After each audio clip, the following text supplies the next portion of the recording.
సత్యసాయి వాహినులు మానవాళి ఉద్ధరణకై సాయి భగవానుని దివ్య హస్తాల నుండి జాలువారిన ఆధ్యాత్మిక సాహితీ సౌరభాలు.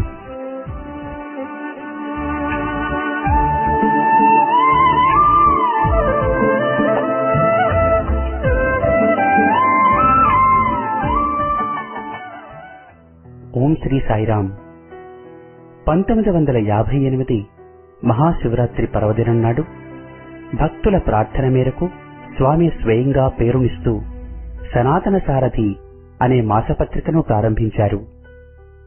సత్యసాయి భగవానుడే స్వయంగా ప్రేమవాహిని, ధర్మవాహిని, జ్ఞానవాహిని ఇలా 15 వాహినుల పేరిట 26 ఏళ్ల పాటు ప్రతి మాసం వ్యాసాలను సనాతన సారథికి అనుగ్రహించారు.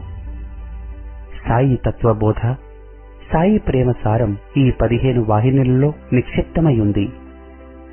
ఆ వాహినుల పరంపరలోని ఇప్పుడు మీరు వినబోయేది ఉపనిషత్ వాహినిలోంచి ఒక భాగం.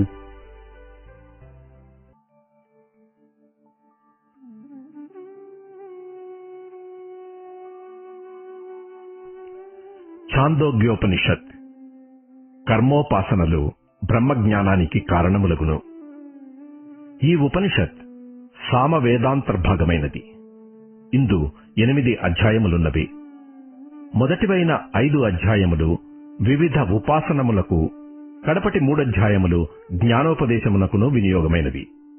ఉపాసనకు చిత్తశుద్ధియు, బ్రహ్మజ్ఞానమునకు చిత్తైకాగ్ర్యము నియతములగు పూర్వాంగములు. కర్మచే చిత్తశుద్ధియు, ఉపాసనచే చిత్తైకాగ్ర్యము లభించును. ఇట్లు కర్మోపాసనలు బ్రహ్మజ్ఞానమునకు కారణములగుచున్నవి. కనుకనే ముందు కర్మలు, తరువాత ఉపాసనలు, పిమ్మట జ్ఞానము ఒకదాని తరువాత ఒకటి శాస్త్రములందు వివరింపబడినవి. ఛాందోగ్యమును ప్రథమాధ్యాయమున సామమునకు అవయవమగు ఉపాసనలు చెప్పబడినవి. ద్వితీయాధ్యాయమున సమస్త సామము యొక్క ఉపాసనము వివరించబడినది. తృతీయాధ్యాయమున మధు విద్య అని ప్రసిద్ధిగాంచిన సూర్యోపాసనలు, గాయత్రీ ఉపాసనము, శాండిల్య విద్యయు ప్రస్తావించబడినవి. చతుర్థాధ్యాయమందు సంవర్గ విద్యయు, షోడశ కళాబ్రహ్మ విద్యయు ఉపదేశించబడినవి. పంచమాధ్యాయమున ప్రాణ విద్య, పంచాగ్ని విద్య, వైశ్వానర విద్యలు తెలుపబడినవి. సృష్టి అంతా తేజో జలవాయు రూప సమ్మిశ్రణం. ఏ సద్వస్తు జ్ఞానముచే సర్వవస్తు విజ్ఞానము అలవడునో అట్టి ఏకజ్ఞానమును ఉద్దాలకుడు తన కుమారుడైన శ్వేతకేతునకు ఉపదేశించెను. మట్టియును సువర్ణమును తెలుసుకొనినప్పుడు వీనిచే తయారైన ఘట, కటక కుండలాదులు తెలియబడుచున్నవి. మట్టియు సువర్ణము యథార్థములు. వాని వలన ఉత్పన్నములగు వస్తుజాలమంతయు వికారములను, అస్వరములను, నామరూపములను. ఘట కుండలాదుల వలె జగత్తు కూడా కార్యమగుట వలన దానికొక కారణముండవలెను. ఆ కారణము సత్ అని చెప్పబడుతున్నది. సత్ అనగా ఉండుట అని అర్థము. ప్రపంచమున కాన్పించు పదార్థములన్నీయూ ఉన్నవి కనుక ఉండుట అనున్నది వీటికన్నిటికీ సమానము. ఘటము ఉన్నది, కుండలాదులున్నవి. ఉండుట అనున్నది ఘటము, కుండలాదులు మొదలగు వస్తువులచే జోడింపబడి వాని ద్వారా అభివ్యక్తమగుచున్నది.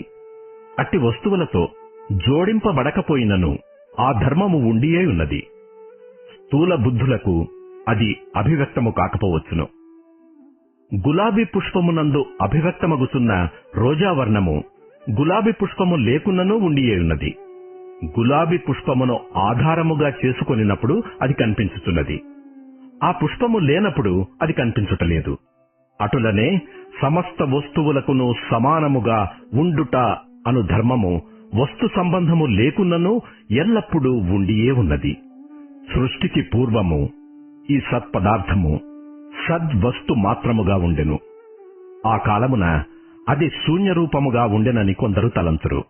కాని ఇది సత్యము కాదు. సద్వస్తువు సజాతీయ భేదము లేని ఏకవస్తువు. సత్పదార్థము శుద్ధ సత్వ ప్రధానమగు మాయయందు ప్రతిఫలించి ఈశ్వర స్వరూపమున సృష్టిక్రియను నర్చి తానే జగద్రూపమున అభివ్యక్తమయ్యదనని సంకల్పించి తేజో జల వాయురూపములలో కాన్పించెను.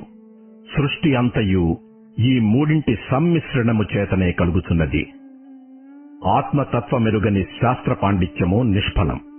వేదాధ్యయనము వంశ పరంపరగా ఉద్దాలకుని వంశమునందు ఉండుట చేత అది సత్కులమని ప్రసిద్ధిగాంచినది. అట్టి వంశమునందు పుట్టిన వారందరూ కులీనులని పిలువబడుచున్నారు. సద్వంశమున పుట్టిన శ్వేతకేతువు ఉపనయనమైన తరువాత గురుకులమున వేదాధ్యయనము చేయక కాలహరణము చేయుట తండ్రికి విచారకారణమయ్యెను. బ్రాహ్మణ వంశమునందు పుట్టి వేదాధ్యయనము చేయనివాడు స్వయముగా బ్రాహ్మణుడు కాదు. బ్రాహ్మణులు తనకు బంధువులని మాత్రము చెప్పుకొనగలడు. కుమారుడు గురుకుల వాసము చేసి విద్యను అభ్యసించుటకు తగినవాడని కనిపెట్టి ప్రేమతో అతనిని మందలించెను.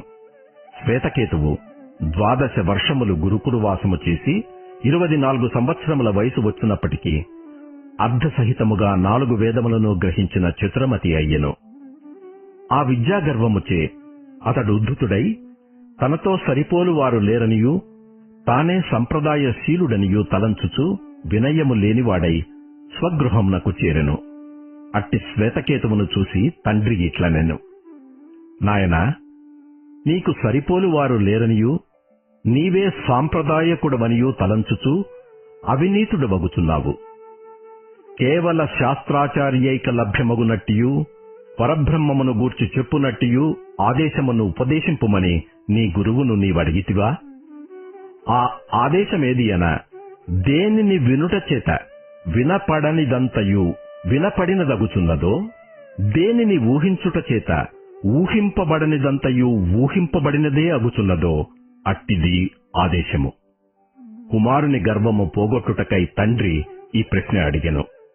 సమస్త శాస్త్ర పారాయణుడైనను ఆత్మతత్వమెరుంగనివాడు కృతకృత్యుడు కాడని దీని భావము.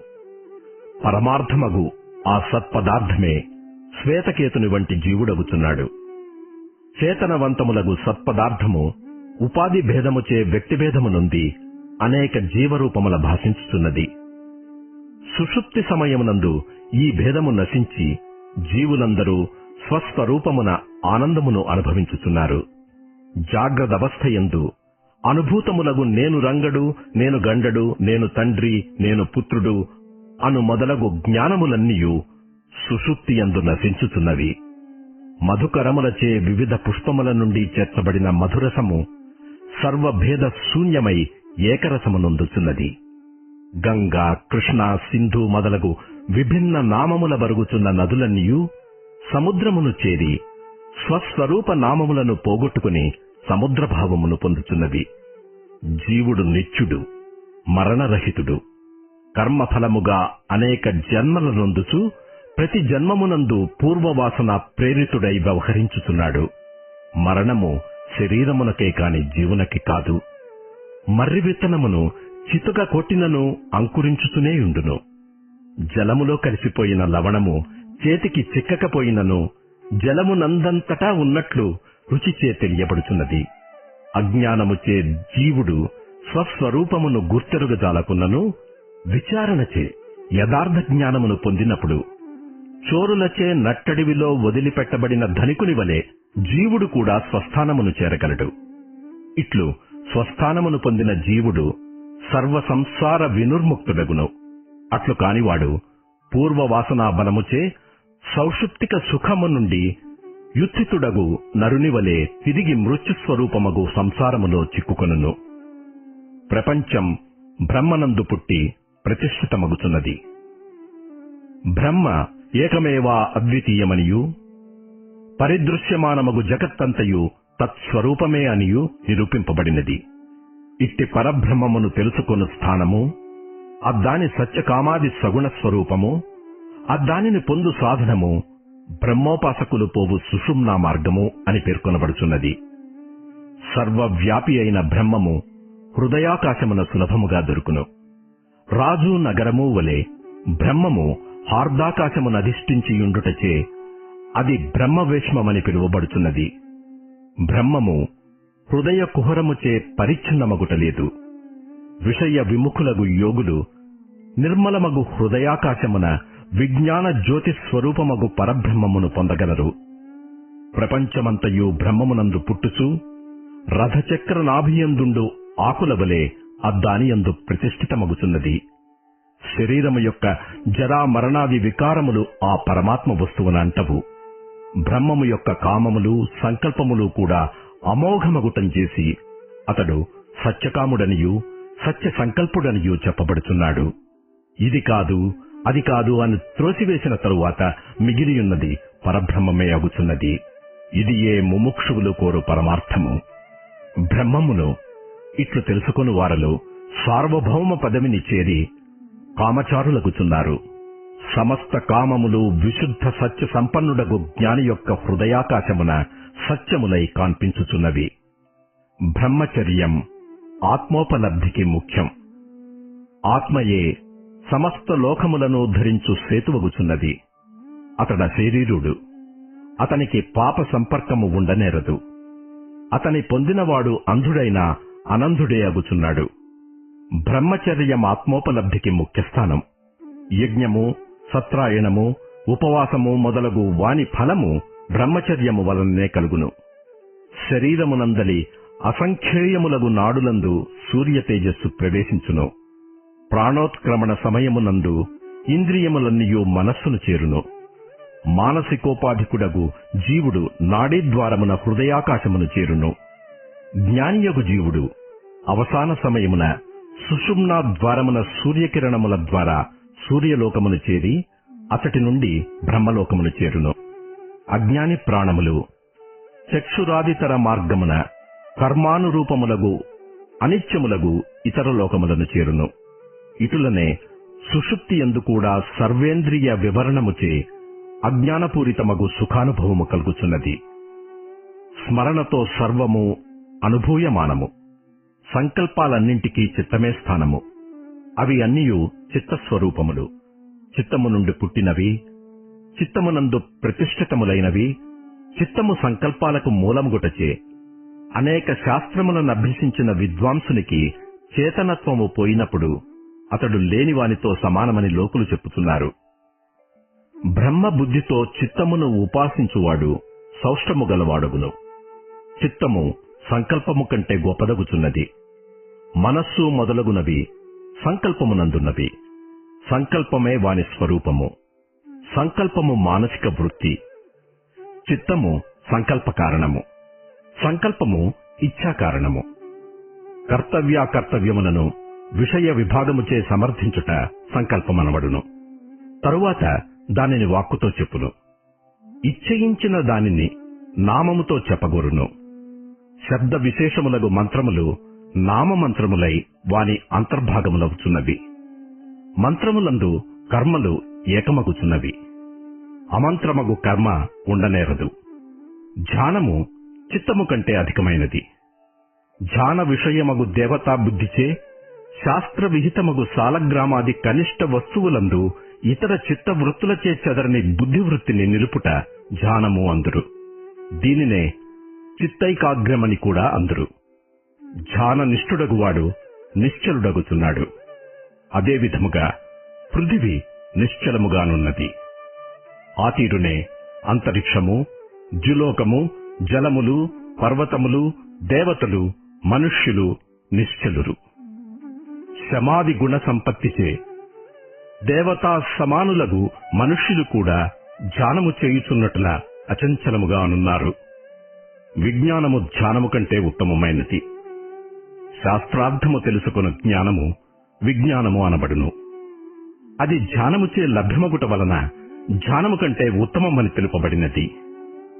బలము విజ్ఞానము కంటే అతిశయమగును. అన్నము భుజించుటచే కలిగిన జ్ఞేయములగు విషయములందు మనస్సు ప్రతిభను పొందు సామర్థ్యము బలము. జ్ఞేయ విషయములందు ప్రసరించు వానిని సులభముగా గ్రహించు బుద్ధి సామర్థ్యము ప్రతిభ. ఇది అన్నముచే పోషింపబడుతున్నది. అన్నము బలము కంటే అధికము. 10 దినములు అన్నము తినకపోయినచో అట్టివాడు మరణించును. జీవించక మరణించినచో గురువు వలన విషయములు గ్రహించి శ్రవణము చేయలేడు, మననము చేయలేడు. దీనికంటే తేజస్సు అధికమైనది. తేజస్సు నుండి జలము, జలము నుండి అన్నము పుట్టును. కాన తేజస్సు రెండింటికంటే అధికమైనది. తేజస్సు వాయువును బంధించి వెచ్చగా చేయును. అప్పుడు ఆకాశమంతయు వేడిగా నుండును.